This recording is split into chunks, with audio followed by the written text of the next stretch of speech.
बधाई हो। सुमेरपुर गांव में एक पति और पत्नी रहते थे। दोनों की थोड़े ही टाइम पहले शादी हुई थी। उनके घर में उनकी बूढ़ी माँ भी रहती थी। धीरे धीरे वक्त गुजरता जा रहा था। उसकी देवरानी उससे बहुत ज्यादा नफरत करती थी। वो अक्सर लोगों को उसके बारे में भला बुरा कहती रहती थी। एक दिन की बात है। राजू की पत्नी पेट से थी और उस दिन उसकी तबीयत भी ठीक नहीं थी। उस दिन वो सुबह उठ नहीं पाई। ओ देखो, आज तो महारानी अभी भी सो रही हैं। रानी जी उठ जाओ, ये काम करने तेरे घर वाले नहीं आएंगे। घर का सारा काम पड़ा है और इसे देखो, महारानी आराम फरमा रही हैं। वो बहुत देर तक उसको भला बुरा सुनाती रहती है। इतनी देर में उसका पति राजू वहां आ जाता है। क्या हुआ? आप इतनी जोर से क्यों चिल्ला रही हो? कितनी देर हो गई? चिल्लाऊं नहीं तो और क्या करूं? घर का कितना सारा काम पड़ा है और आपकी महारानी तो मजे से सो रही है। ऐसी कोई बात नहीं, उसकी तबीयत थोड़ी ठीक नहीं है और आपको भी पता है वो पेट से भी है। इतना बोलकर राजू वहां से चला जाता है और देवरानी मन ही मन में और ज्यादा उसको कोसने लगती है। इसको तो मैं छोड़ूंगी नहीं। जब से ये इस घर में आई है, इसने तो मेरा जीना हराम कर दिया है। इसका कुछ ना कुछ तो करना पड़ेगा। अगले दिन सुबह वो देवरानी राजू की पत्नी को खत्म करने के लिए उसके दूध में जहर मिला देती है। अब आज के बाद इसका हमेशा के लिए खेल खत्म और फिर इस घर पर सिर्फ मेरा ही राज होगा।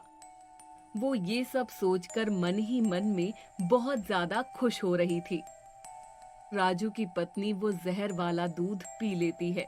थोड़ी देर तो उसको कुछ नहीं होता है। राजू भी अपने काम पर निकल जाता है। थोड़ी ही देर बाद उसके शरीर में उस जहर का असर शुरू हो जाता है। ये मेरा सिर क्यों चकरा रहा है?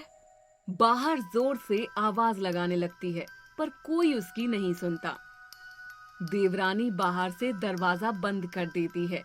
वो बहुत देर तक दरवाजा पीट पीट कर वहीं पर बेहोश होकर गिर जाती है और कुछ समय बाद उसकी वहीं पर मौत हो जाती है। उसके पेट में उसका बच्चा पल रहा था। अब वो भी उसके साथ खत्म हो चुका था।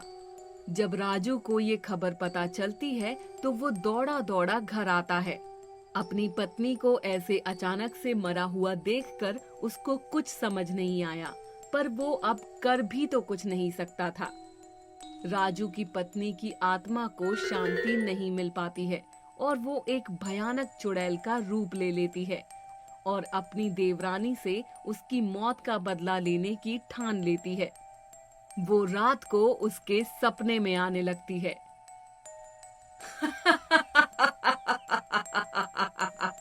सो क्या रही है? उठ के देख, कौन आया है। इतनी देर में उसकी नींद खुल जाती है। उसको आसपास कोई दिखाई नहीं देता है। ये क्या था? ये मैंने क्या देख लिया? ये तो मुझे उस कलमूही की शक्ल दिख रही है। कहीं ये मेरा वहम तो नहीं? नहीं, उसको तो मैंने जहर देकर मार दिया था। वो थोड़ी देर बाद वापस सो जाती है। थोड़ी ही देर बाद उसको फिर जोर जोर से आवाजें सुनाई देने लगती हैं। उसकी आंख खुलती है तो उसके सामने राजू की पत्नी चुड़ैल के रूप में खड़ी थी। ये देखकर उसकी आंखें फटी की फटी रह जाती हैं। तुम यहाँ क्या कर रही हो? तुम्हें तो मैंने मार दिया था ना? हाँ, तुमने मुझे मार दिया था, पर अब मैं तुमसे बदला लेने आई हूँ और बदला लेकर रहूंगी। मैंने तेरा क्या बिगाड़ा था जो तुमने मुझे जहर देकर मार दिया? मेरे बच्चे पर भी दया नहीं आई तुझे? अब मैं तुझे जिंदा नहीं छोड़ूंगी। नहीं, मुझे मत मारो प्लीज। मैं तुम्हारे हाथ जोड़ती हूँ। मुझसे बहुत बड़ी गलती हो गई। मुझे ऐसा नहीं करना चाहिए था। अब तू मेरे हाथों नहीं बचेगी। चुड़ैल उसकी गर्दन दबाकर उसको वहीं पर मार देती है और अपना बदला पूरा करती है और फिर हमेशा हमेशा के लिए वहां से चली जाती है।